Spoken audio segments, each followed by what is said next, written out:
வணக்கம். நான் உங்கள் கவி. வாங்க இன்றைய கதை படிக்கலாம். ஹாஸ்பிட்டலில் இருந்து வீட்டிற்கு திரும்பினார்கள் ரோஜாவும் யமுனாவும். யமுனா வரும் வழியில் அமைதியாகவே வந்தாள். ஒரு குழப்ப நிலையிலேயே இருந்தாள். அக்கா, என்னாச்சு? ஏன் அமைதியாக இருக்க? ஏதாவது பேசுக்கா. உடம்பு ரொம்ப சரியில்லையா? இப்போ வீட்டுக்கு போயிடலாம். போய் நல்லா ரெஸ்ட் எடு என்றாள் ரோஜா. இல்லடி ரோஜா, நம்ம ஒன்று நினச்சா கடவுள் ஒன்று நினைக்கிறார் போல. இந்த குழந்தைக்காக நான் எவ்வளவு ஏங்கியிருப்பேன், எவ்வளவு காத்திருப்பேன். ஆனால் இவ்வளவு நாள் இல்லாமல் இப்போ எனக்கு இந்த பாக்கியத்தை கொடுத்துருக்காரு. அந்த வாழ்க்கையே வேண்டான்னு தூக்கி எறிஞ்சிட்டு வந்துட்டேன். இப்போ நான் அந்த குழந்தைய நினச்சி சந்தோஷப்படுறதா இல்லை கஷ்டப்படுறதானே தெரியலடி ரோஜா. எப்படி ஒரு சூழ்நிலையில் வந்து நான் சிக்கியிருக்கேன் பாரு என்றாள் யமுனா. அக்கா, ரொம்ப போட்டு மனசை குழப்பிக்காத, அமைதியாக இரு. வீட்டுக்கு போய் பேசிக்கலாம். நீ ரொம்ப ஸ்ட்ரெஸ்ஸாக இருக்க, ரொம்ப டயர்டாகவும் இருக்க என்று சொல்லிக்கொண்டே இருவரும் ஒரு வழியாக வீடு வந்து சேர்ந்தார்கள். வந்தவுடன் களைப்பாக வருகிறது என்று சொல்லிவிட்டு போய் படுத்தாள் யமுனா. ரோஜா அருகில் போய் அமர்ந்தாள். அக்கா, இவ்வளவு நாளாக நம்ம 2 பேரும் தான் முடிவு எடுத்துகிட்டு இருந்தோம். அக்காவுக்கு கூட இதை பற்றி எதுவுமே தெரிவிக்கலை. ஆனால் இது ரொம்ப பெரிய விஷயமா இருக்குது. இந்த குழந்தை உண்டாகியிருப்பது தெரிஞ்சா உன் வீட்டுக்காரர் என்ன பண்ணுவார்?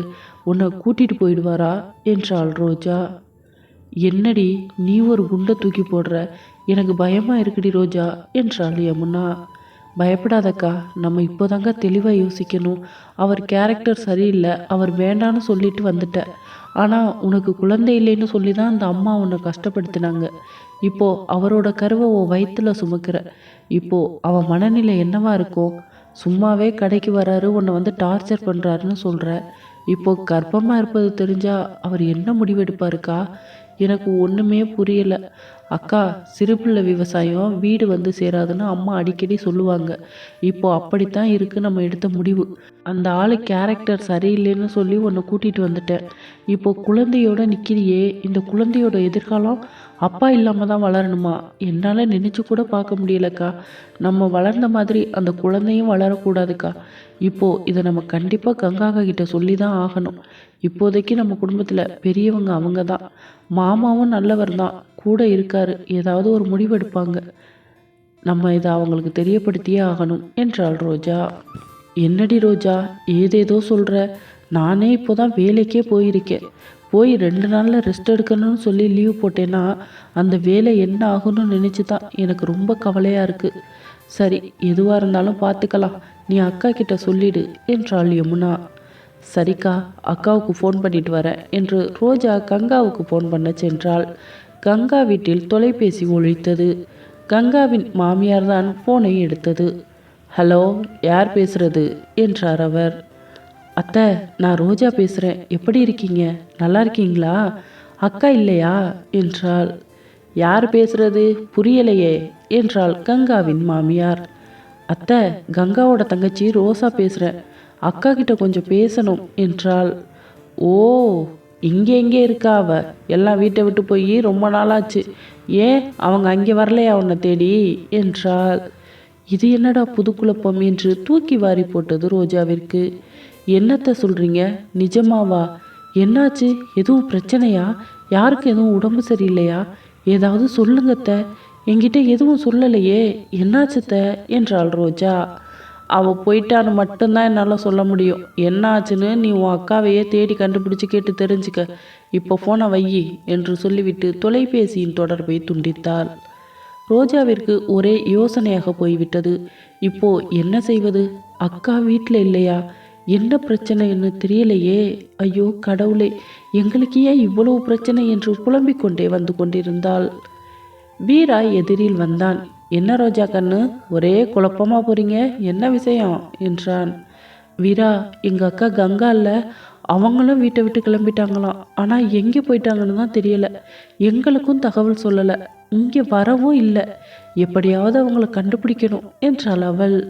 அப்படியா? எங்கே போயிருப்பாங்க? சரி, அவங்க கிட்ட கேட்க வேண்டியது தானே என்றான் அவன். கேட்டேனே, அவங்க அதுக்கு முறையான பதில் எதுவும் சொல்லலையே என்றாள் ரோஜா. சரி சரி விடுங்க, அவங்க எந்த ஏரியாவில் இருந்தாங்கன்னு சொல்லுங்க, நான் போய் அவங்கள தேடி கூட்டிட்டு வரேன்.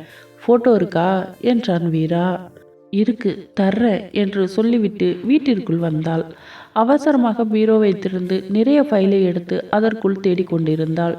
அக்காவின் ஃபோட்டோ சிக்கவில்லை. ஏய், என்னடி பண்ணுற ரோஜா? ஏதோ அக்காவுக்கு ஃபோன் பண்ணேன்னு சொல்லிட்டு போனேன், இப்போ வந்து குப்பையை கிளறிக்கிட்டு இருக்க, என்ன விஷயம் என்றாள் யமுனா. அக்கா, இப்போ எதுவும் சொல்ல முடியாது, வந்து உங்ககிட்ட விபரமாக எல்லாத்தையும் சொல்கிறேன் என்று சொல்லி கொண்டிருக்கும் போதே ஒரு ஃபோட்டோ கிடைத்து விட்டது. அதை எடுத்துக்கொண்டு வீராவிடம் சென்றாள். கங்காவின் சிறிய பாஸ்போர்ட் சைஸ் ஃபோட்டோவையும் அவர் வீட்டின் அடையாளத்தையும் அவனிடம் சொல்லி அனுப்பி வைத்தாள். சரி, நான் போய் விவரத்தை சொல்லி கூட்டிட்டு வரேன் என்று சொல்லிவிட்டு வீரா தேடி பார்க்க சென்றான். எங்கே தேடியும் அவர்கள் கிடைக்கவில்லை. கடைசியாக அவனுக்கு தெரிந்த ஒரு பெட்டி கடையில் போய் அந்த ஃபோட்டோவை காண்பித்து, இவங்களை உங்களுக்கு தெரியுமா, எங்கேயாவது பார்த்துருக்கீங்களா என்று விசாரித்தான். இந்த பொண்ணும் அவங்க வீட்டுக்காரரும் இங்கே தான்ப்பா இருக்காங்க, இதே ஏரியாவில் கடைசியில் ஒரு குடிசை வீடு இருக்கும், அங்கே இருக்காங்க, போய் பாரு என்று சொல்லிவிட்டு, ஒரு நிமிடம் இரு தம்பி என்று சொல்லி கடைப்பையனை கூட அனுப்பி வைத்தார் அவர், வீடு காட்டுவதற்காக. குடிசை வீடா? அவங்க ரொம்ப பணக்காரங்களாச்சே என்று நினைத்து கொண்டே சென்றான் வீரா.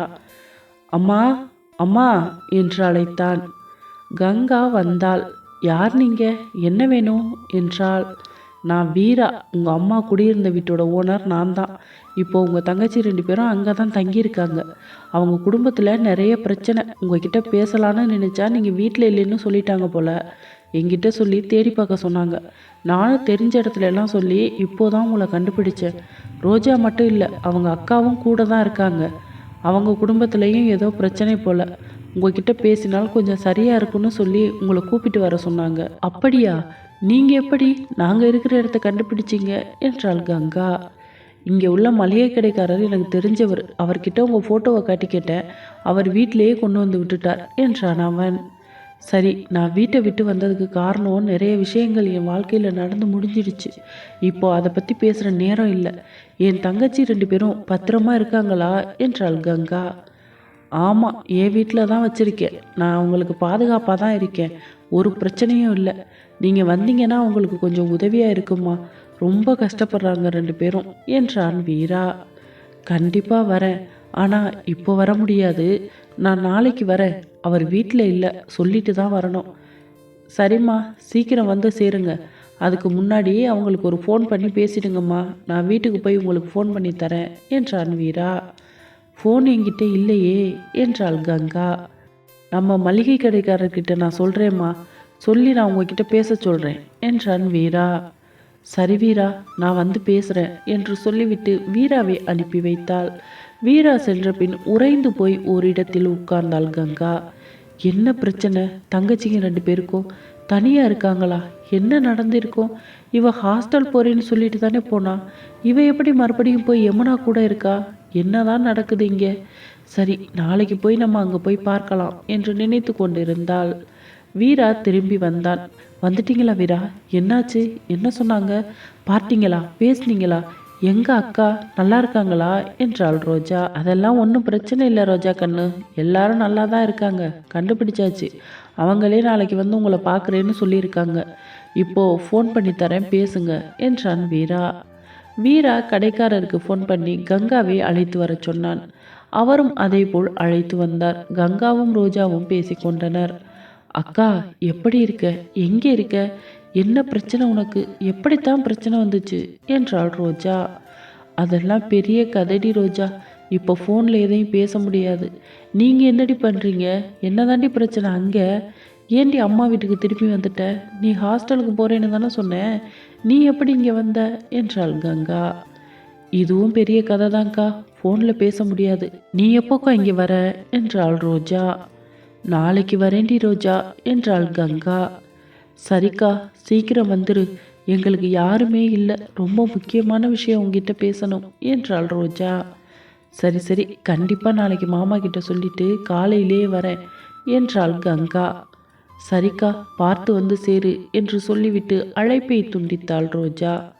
ரொம்ப நன்றி வீரா, எங்களுக்காக மறுபடியும் கஷ்டப்பட்டு உதவி செய்கிறீங்க. உங்களுக்கு எப்படி கைமாறு செய்ய போகிறேனே தெரியலை. அக்கா எப்படி இருக்காங்க? எங்கே இருக்காங்க? என்னதான் உங்களுக்கு பிரச்சனை என்றாள் ரோஜா. அதை எங்கே கேட்குறீங்க? மனசே பாரமாயிடுச்சு. அக்கா ஒரு காவாய் ஓரமாக குடிசை வீட்டில் இருக்கிறாங்க. என்ன பிரச்சனைன்னெல்லாம் தெரியலை. பார்த்த எனக்கே மனசெல்லாம் பதறி போயிடுச்சு. அவங்க ரொம்ப வசதியானவங்க தானே சொல்லுவீங்க. இங்கே வரும்போது கூட அப்படித்தான் வருவாங்க. ஆனால் இன்னைக்கு இருக்கிற நிலைமையில அவங்கள பார்க்கும்போது எனக்கே கஷ்டம் ஆயிடுச்சு. ஒரு சாதாரண நூல் புடவை, கழுத்தில் மஞ்சக்கயிறு, காதில் தோடு இல்லை. அந்த குடிசை வீட்டில் நெருக்கடியான சூழ்நிலையில் நிற்கதியாக நிற்கிற மாதிரி இருக்காங்க. ஒன்று மட்டும் தெரியுது ரோஜா கண்ணு, அவங்க வீட்டில் பெரிய பூகம்பமே நடந்திருக்கும் போல என்றான் அவன். என்ன வீரா சார் இப்படியெல்லாம் சொல்கிறீங்க? ஏன் அப்படி இருக்காங்க? என்னாச்சுன்னு தெரியலையே. பாவிங்க என்ன பண்ணினாங்கன்னு புரியலையே. அவங்க வீட்டில் என்ன நடந்துச்சுன்னு தெரியலையே என்றாள். சரி சரி, டென்ஷன் ஆகாத ரோஜாம்மா. எதுவாக இருந்தாலும் நாளைக்கு பார்த்துக்கலாம். அதான் நாளைக்கு வரேன்னு சொல்லியிருக்காங்கல்ல, அப்போ என்னன்னு பேசிக்கலாம். அமைதியாக போங்க, போய் உங்கள் அக்காவை பாருங்க. அவங்களுக்கு என்ன உடம்புக்கு? ஹாஸ்பிட்டல் போனீங்களா என்றான். அவளுக்கு என்னன்னு தெரியல, சாப்பாடு ஒத்துக்கலை போலன்னு நினைக்கிறேன். அதனால தான் கூட்டிகிட்டு போயிட்டு வந்தேன் என்றாள். சரி சரி, இப்போ எதுவும் சாப்பிட்டீங்களா, இல்லை ஏதாவது வாங்கிட்டு வந்து தரவா என்றான் வீரா. இல்லை, ஆஃபீஸ் போகலை, வீட்டில் தான் இருக்கேன். நான் ஏதாவது சமைச்சிக்கிறேன் என்றாள் ரோஜா. சரிம்மா, அப்போ பார்த்துக்கங்க, நான் வரேன். ஏதாவது உதவி வேணும்னா கொஞ்சம் கூட தயங்காமல் என்னை கூப்பிடுங்க, நான் வரேன் என்று சொல்லிவிட்டு கிளம்பினான் அவன். வீரா, நாங்கள் உங்களுக்கு நிறைய நன்றி கடன் பட்டிருக்கோம். நான் இருக்கேன், கவலைப்படாதீங்கன்னு நீங்கள் சொல்கிற இந்த வார்த்தைக்கு ரொம்ப நன்றி. உறவுன்னு நாங்கள் நினைக்கிறவங்களாம் எங்களை கைவிட்டு ரோட்டில் நிறுத்தும் போது கடவுள் மாதிரி நீங்கள் தான் வந்து கை கொடுத்து ஒவ்வொரு தடவையும் தூக்கி விடுறீங்க. உங்கள் மனசு ரொம்ப பெரிய மனசு சார். உங்களை புரிஞ்சிக்காம உங்களையே நிறைய தடவை நான் காயப்படுத்தியிருக்கேன். சாரி வீரா சார் என்றாள் ரோஜா. ஐயோ பரவாயில்ல ரோஜா கண்ணு, நீ பார்த்துக்க, நான் வரேன் என்று சொல்லிவிட்டு கிளம்பி விட்டான் வீரா. வீட்டிற்குள் சென்றாள் ரோஜா. என்னடி ரோஜா, என்னமோ பரபரப்பாக இருக்க, வீரா கிட்ட போய் பேசுகிற, என்னமோ பண்ணுற, ஆனால் என்னன்னு சொல்ல மாட்டேங்கிற. என்னடி விஷயம், என்கிட்டையும் சொல்லுடி. எனக்கு மனசெல்லாம் படபடன்னு வருது. விஷயம் என்னன்னு சொல்லுடி என்கிட்ட என்றாள் யமுனா. அக்கா, ஒரு பிரச்சனையும் இல்லை, நீ கொஞ்சம் அமைதியாக இரு. எல்லாத்துக்கும் டென்ஷன் ஆகாத. அக்கா, உன்கிட்ட சொல்லக்கூடாதுன்னெலாம் இல்லை, உன்கிட்ட சொல்லாமல் இருப்பேனா? நீ இருக்கிற நிலைமையில ஏதாவது சொல்லி உன் மனசை கஷ்டப்படுத்த வேணான்னு தான் நினைக்கிறேன் என்றாள் ரோஜா. ஆமாம் போடி, இது வரைக்கும் நான் படாத கஷ்டமாக நீ பற்ற போகிறேன். எந்த விஷயமா இருந்தாலும் சொல்லு, எதையும் தாங்குற சக்தியே என் மனசுக்கு வந்துருச்சு. என்ன பண்ணுறது, கஷ்டங்களை கடந்து தான் போகணும், அதுதானே வாழ்க்கை. கஷ்டம் கஷ்டம்னா அந்த இடத்துலையே உட்கார்ந்துருந்தா நம்மளை விட்டு கஷ்டம் போயிடவா போகுது? கிடையாதுல்ல. அதனால் இப்போ நான் ரொம்ப தைரியமாயிட்டேன். நீ சொல்லி என்ன விஷயம், ஏன் இப்படி பறக்கிற என்றாள் யமுனா. ஒன்றும் இல்லைக்கா, கங்காக்காவுக்கு ஃபோன் பண்ணேன். ஆனால் அவங்க இப்போ வீட்டிலேயே இல்லையா, வீட்டை விட்டு வெளியில் போயிட்டாங்களாம். அதான் வீரா கிட்ட சொல்லி பார்த்து கண்டுபிடிக்க சொன்னேன். அவரும் போய் தேடி கண்டுபிடிச்சிட்டாரு. ஏதோ கால்வாய் ஓரமாக குடிசை வீட்டில் இருக்காங்கன்னு சொல்கிறாரு. என் மனசெல்லாம் பதறதுக்கா, என்ன ஆச்சுன்னு தெரியலையே. அந்த வீட்டில் உள்ளவங்க எல்லாம் நல்லவங்க இல்லை. அக்காவை என்ன பாடுபடுத்தி வெளியில் அனுப்பிச்சாங்கன்னு தெரியலை. நாளைக்கு அக்கா வந்தால் தான் தெரியும் என்றாள் ரோஜா. என்னடி சொல்கிற? அவங்க மட்டுமாவது கஷ்டம் இருந்தாலும் வெளிப்பார்வைக்கு நல்லா இருக்காங்கன்னு சந்தோஷப்பட்டுட்டு இருந்தேன். அவங்களுக்கும் பிரச்சனைன்னு சொல்கிற. இதுக்கு என்னடி பண்ணுறது, எனக்கு ஒன்றுமே புரியலையே. பாவம் அக்கா, அவங்களுக்கு என்ன கஷ்டமோ என்றாள் யமுனா. என்னக்கா, நீ மனசை போட்டு குழப்பிக்காத, அதெல்லாம் ஒன்றும் பிரச்சனை இல்லை. அவங்க வரட்டும், முதல்ல என்ன பிரச்சனைன்னு கேட்டு தெரிஞ்சுக்கலாம். அதுக்கப்புறம் ஏதாவது முடிவெடுக்கலாம்.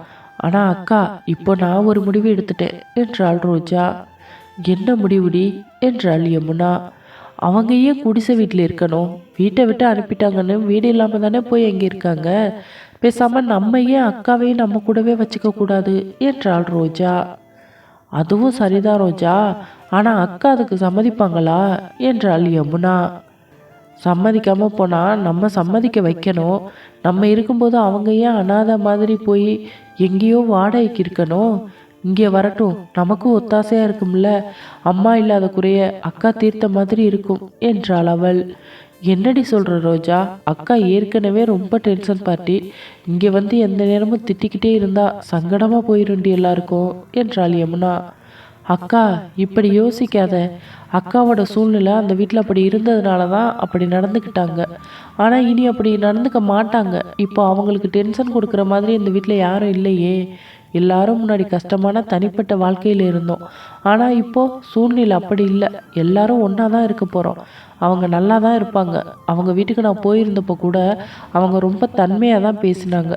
எதுவும் மோசமாகாதுக்கா, எல்லாம் நன்மையாக தான் நடக்கும், நம்புவோம் என்றாள் ரோஜா. நான் சும்மா சொன்னேன் ரோஜா என்றாள் யமுனா. சரிக்கா, எதுவாக இருந்தாலும் நாளைக்கு பேசி என்னன்னு கேட்டுக்கலாம். நீ சாப்பிட்டு ரெஸ்ட் எடு, நான் போய் சமைக்கிறேன், ஜூஸ் போட்டு தரேன், குடிச்சிட்டு தூங்கு என்றாள் ரோஜா. கங்காவின் பிரச்சனை என்ன? இங்கே அவர்களுடன் தங்குவாளா? யமுனாவின் வாழ்க்கைக்கு கங்கா எடுக்க போகும் முடிவு என்ன? இதை பற்றி நீங்கள் என்ன நினைக்கிறீங்கன்னு கமெண்ட்ல சொல்லுங்க. பொறுத்திருந்து நாளை பார்ப்போம். நன்றி, வணக்கம். கதை பிடிச்சிருந்தா லைக் பண்ணுங்கள், ஷேர் பண்ணுங்கள், கமெண்ட் பண்ணுங்கள், மறக்காமல் சப்ஸ்கிரைப் பண்ணுங்கள். உங்கள் பொண்ணான கையால் அந்த லைக் பண்ண மட்டும் அமுத்திடுங்க.